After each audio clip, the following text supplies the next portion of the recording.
Семејството и родителите на загинатите во дискотеката Пулс, поддржани од стотици граѓани, денеска точно напладне во Кочани по трет пат излегоа на протести. Порачаа дека нивните деца ги нема, но правда мора да има. Правдата мора да излезе на виделина. Нашите безгришни деца мора да бидат осветени. Ние, родителите, нема да дозволиме виновниците да останат неказнити. Нашите деца ги нема повеќе. Но можеби поради нашиот бунт кон новој, тру, државен систем, ќе се мени нешто. Па идните генерации ќе имат побезбедна иднина од нашите деца. Вечна ви слава, ангели! Утре наместо да кршеме јајца дома, како секоја година претходно, ќе ви донесеме јајца на вашите вечни почивалишта. Со фотографии во рацете и огромна болка во душата, родителите гласно говореа за желбите и пасиите на своите прерано починати деца. Ово е таткото сино што не може да си го запознае.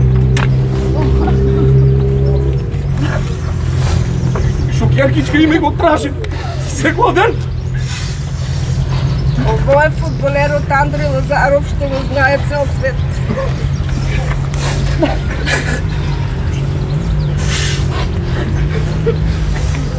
Здравие! Имаше на нив кој да помогне. Златно беа оставени сами на себе да се борат. Они си го животот да доам на другите да ги спасат. Семејствата порачаа дека ќе барат одговорност од полицијата и будно ќе ја следат работата на надлежните инспекциски служби. Пред општинската зграда веде градоначалникот Венко Крстевски, на родителите им вети целосна поддршка. Сакам да и порачам на родителите дека тука сум со вас да истераме правдата до крај.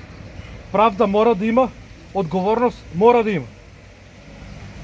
Општината е осакатена, меѓутоа ќе ја издигнем и да знаете дека сме тука у служба на вас. Јавното обвинителство засега сомничи околу 60 на лица, што биле на различни позиции од денот од кога отворена дискотеката, па се до кобната ноќ, кога во пожарот загинаа 62, а со повреди се здобија над 200 млади луѓе.